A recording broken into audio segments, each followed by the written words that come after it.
Olha, eu discordo peremptoriamente de que a nossa identidade cultural nasce da favela e se nasce algo em termos culturais da favela, esse algo ele precisa ser profundamente alterado. Um dos seus projetos é a desfavelização. E a gente sabe que dentro da favela é onde nasce a nossa identidade cultural. Como você pretende fazer isso sem que a identidade cultural do nosso povo seja acabada? Olha, eu discordo peremptoriamente de que a nossa identidade cultural nasce da favela e se nasce algo em termos culturais da favela, esse algo ele precisa ser profundamente alterado. Renan já quebra essa ideia logo no início. Identidade cultural não é sinônimo de favela. E uma coisa é cultura do povo. Outra é viver na precariedade, sob medo e domínio do crime. Por mais que a gente romantize, tipo, o Cartola, eu adoro o Cartola. O Cartola veio da favela no Rio de Janeiro, um grande poeta.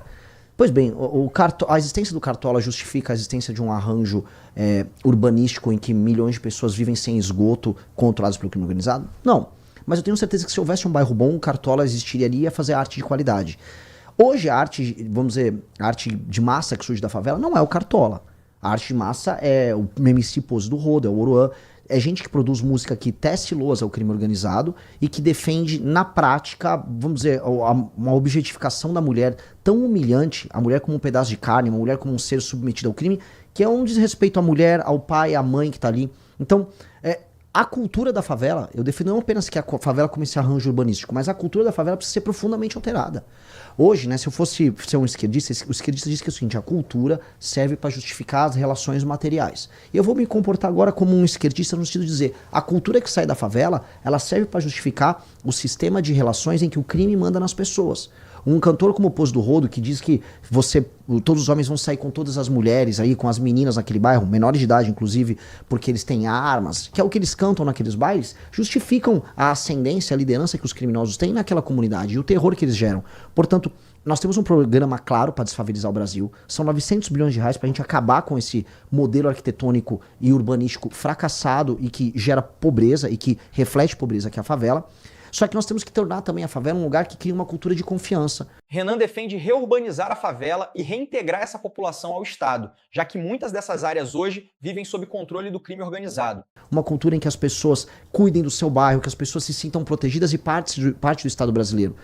Hoje, por exemplo, essa cultura da favela ela gera, por exemplo, a gravidez na adolescência desproporcionalmente mais alta lá. Então, essa cultura está sendo boa para as mulheres que moram na favela? Essa cultura está sendo boa para o menino que quer estudar e que mora na favela? Não. Então, o nosso ataque à favela como instituição é ataque a um modelo também cultural. Por isso que eu discordo de você nesse elemento. Há coisas boas que surgiram dali, mas eu tenho certeza que essas pessoas talentosas que estavam ali poderiam criar isso em outro modelo, num bairro.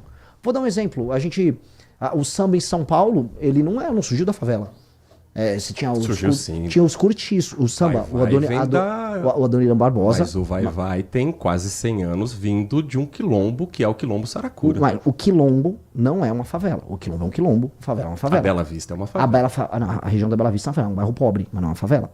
Favela é uma coisa diferente. Ele corrige essa confusão na hora. Vai-Vai tem origem em quilombo. E Bela Vista é bairro popular e pobre, não favela. Quilombo, bairro popular e favela não são a mesma coisa. Misturar tudo assim só distorce a discussão. Favela é uma coisa diferente. Favela é favela. Eu tô falando o Adoniran Barbosa, se eu pegar a origem do samba em São Paulo, não era favela, era bairro pobre. É diferente de uma favela. O que eu quero dizer é, você justificar a criação da cultura através de um arranjo social muito ruim, não é bom.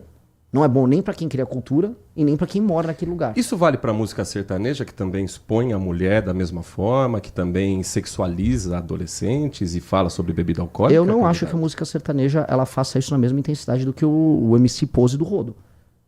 E eu também não acho que a música sertaneja seja utilizada para justificar o crime organizado.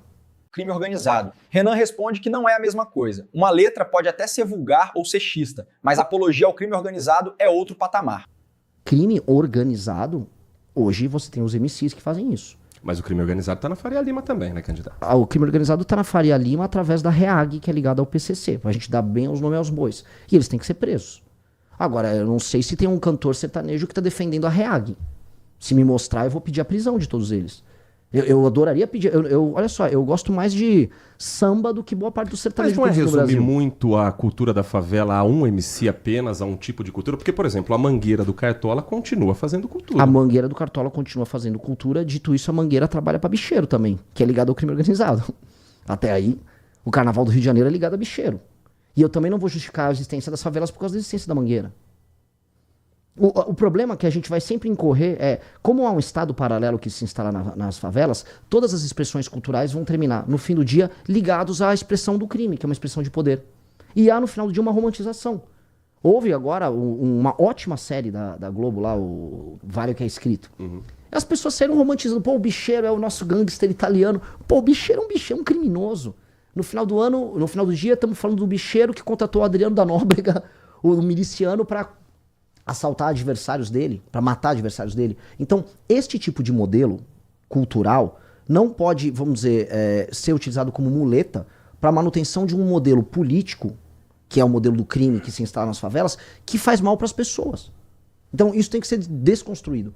E a gente, por vezes, a gente é condescendente com uma coisa por causa da outra. Do tipo, não, mas se eu perder a favela e a poesia da favela? Cara, ninguém ali tá ligando pra poesia da favela se a favela continuar matando gente. As pessoas querem sair da favela. Tanto que aqui em São Paulo, especialmente, a maior parte dos artistas que ficam famosos, eles saem da favela e vão morar em Alphaville, que é um condomínio fechado.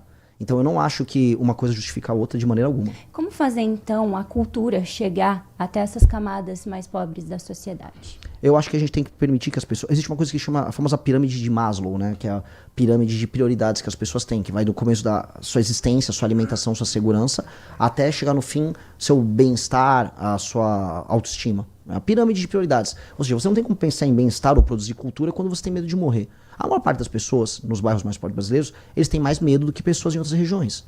Renan diz que a cultura de um povo tem valor, claro. Mas, na prática, antes de pensar nisso, as pessoas pensam primeiro em sobreviver. São regiões. Porque elas vivem num ambiente de insegurança. Uma pessoa que mora numa favela, ela não tem um título de propriedade. Em geral, quem tem a autoridade, quem tem o poder na favela, ela determina se a pessoa fica naquele lugar ou não. São inúmeros os casos das pessoas que são obrigadas a sair de uma casa porque o traficante mandou sair daquele lugar. Meninas que são obrigadas, isso especialmente no Rio de Janeiro, isso é mais forte em outros lugares, a ter que sair do bairro que ela mora porque um traficante se engraçou por ela e ela não quer e ela tem medo de ficar naquele lugar.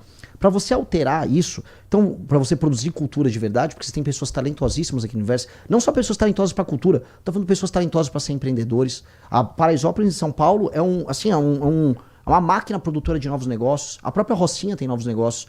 Como fazer isso? Fomentar lei e ordem.